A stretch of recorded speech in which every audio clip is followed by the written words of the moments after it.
La dernière supernova, un roman de Éric Simon. Juillet 2025. Scum se voyait en conquistador. Conquérir Mars signifiait s'enrichir démesurément. L'exploitation d'une terre complètement vierge promettait d'y trouver des richesses insoupçonnées. Il avait juste besoin d'un certain nombre de volontaires pour piloter ces caravelles modernes. La suite était logique. Il y avait tout d'abord la phase exploratoire, puis elle serait suivie de la phase de conquête et de celle d'installation. Une nouvelle colonisation, une nouvelle terre. Il en serait évidemment le chef tout-puissant. Ce n'était pas possible sur la planète bleue, mais sur la rouge, tout devenait possible. Il suffisait de le faire. Scum avait décidé de le faire, coûte que coûte, car il savait que l'aventure lui rapporterait le centuple, et même plus encore. Mars était une machine à cash sous tous ses aspects. Le jour où la NASA avait renoncé à poser des hommes sur la planète rouge, il avait su. Sa vie avait basculé. Il deviendrait le maître d'un monde. C'était un monde inhospitalier, mais qui serait bientôt peuplé uniquement d'hommes et de femmes de bonne volonté qui lui seraient entièrement dévoués. C'est lui qui les sélectionnerait. Tout passerait par lui et par personne d'autre. C'était presque trop simple.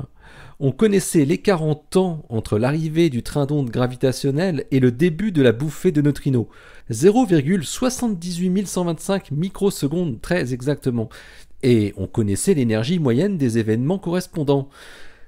On avait même dans la base de données la datation de chaque événement un par un avec son énergie individuelle.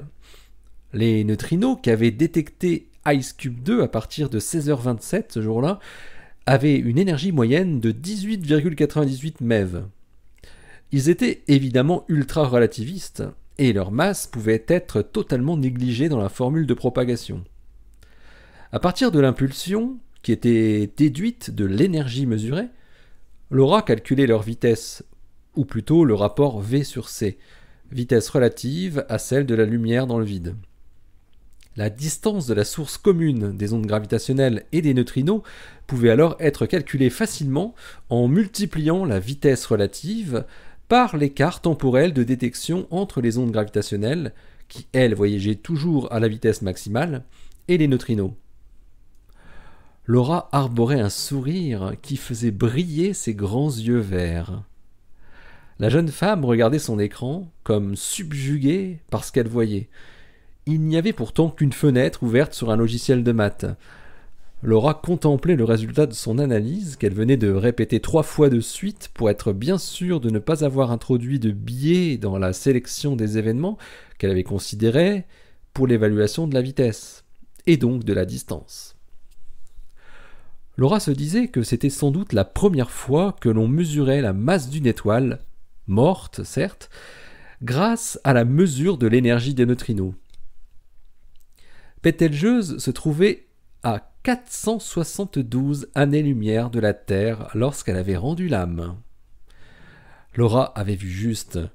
La luminosité intrinsèque de la supergéante rouge, considérée pour l'évaluation de sa masse, devait donc être revue à la baisse d'un facteur 2,2 et donc sa masse aussi devait être réévaluée à la baisse.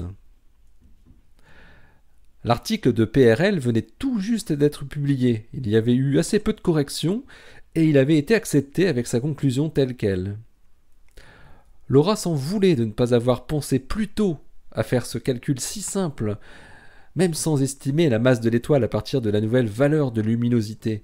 Cela aurait au moins renforcé la conclusion sur la nature du résidu compact. Christina la rassura en lui disant que cela pourrait faire une publication à part entière, et plutôt dans un journal d'astrophysique pur et dur, cette fois-ci.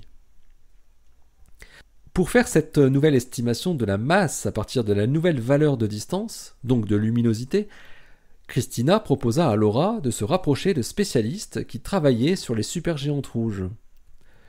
Elle avait déjà repéré depuis quelque temps Quelles étaient les équipes qui pourraient être intéressées en Italie et ailleurs en Europe?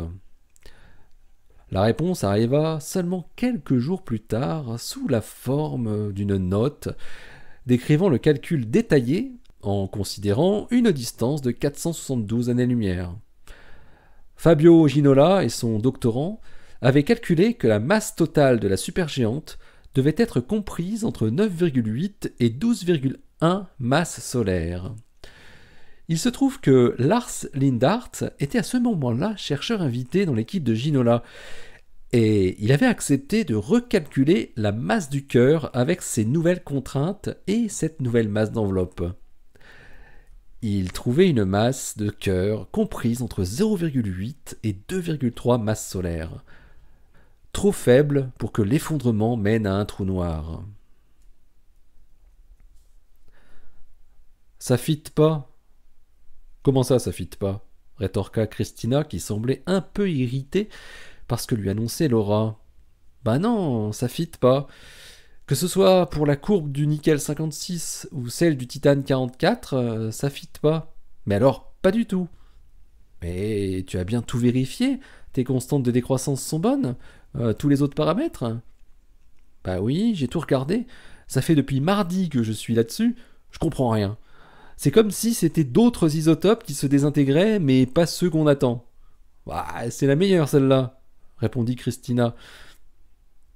Après avoir étudié dans le détail les dizaines de milliers d'événements de la bouffée de neutrinos qui étaient apparus durant plus de 300 secondes à la mort de Bételgeuse, Laura s'était attaquée à l'analyse du flux de neutrinos électroniques qui avait suivi et qui continuait à arroser la Terre.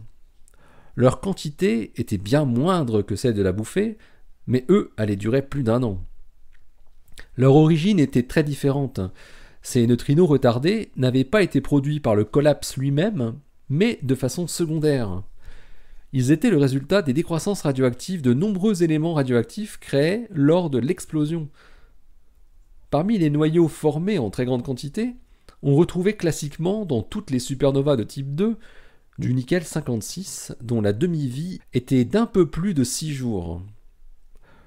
Le nickel 56 était le dernier isotope qui pouvait être synthétisé dans le cœur d'une étoile massive par fusion nucléaire des noyaux de silicium. Le nickel 56 se désintégrait ensuite rapidement en cobalt 56, qui, à son tour, se désintégrait en fer 56, un élément stable.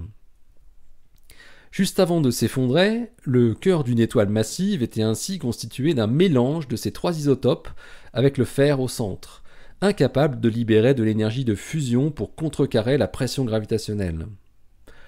L'explosion projetait dans le milieu interstellaire d'énormes quantités de nickel 56, tout juste formées et accumulées à la surface du noyau de fer. C'est la décroissance radioactive du nickel 56 qui émettait un positron et un neutrino, accompagnés de photons gamma de désexcitation, qui étaient à l'origine de la luminosité décroissante des supernovas par effondrement de cœur. Leur courbe de luminosité suivait l'évolution de sa courbe de désintégration radioactive. De nombreux autres éléments radioactifs étaient produits durant la phase explosive, lorsque de nombreuses particules, neutrons, protons, photons, produisaient de multiples réactions nucléaires au sein de l'enveloppe stellaire en contraction-expansion. Parmi ces éléments, un isotope du titane, le titane 44, avait un intérêt tout particulier pour les spécialistes, car il leur permettait de remonter au processus fin qui avait lieu dans la phase finale de l'étoile. La demi-vie du titane 44 était bien plus longue que celle du nickel 56 ou du cobalt 56, avec environ 60 ans. Le point commun de ces trois isotopes était leur émission de neutrinos électroniques par désintégration β+, ou par capture électronique. Il s'agissait du même type de neutrinos que ceux de la bouffée, mais avec une énergie très inférieure, 4 MeV au maximum. Laura devait caractériser le flux de ces neutrinos provenant des couches externes de la supernova en expansion. Elle voulait mettre dans sa thèse tous les processus de l'explosion d'une supernova de type 2, du point de vue des neutrinos, depuis la bouffée initiale du collapse jusqu'à la décroissance radioactive des isotopes instables produits par les réactions secondaires. Laura avait eu la chance inouïe d'avoir cette supernova seulement 25 jours après le début de sa thèse. Elle pourrait acquérir des données durant presque 4 années entières avant de devoir s'arrêter pour rédiger son mémoire. Ça ne serait certainement pas la première thèse qui parlerait de SN 2024 JG, mais elle serait sans aucun doute la plus complète. Laura voulait en profiter au maximum.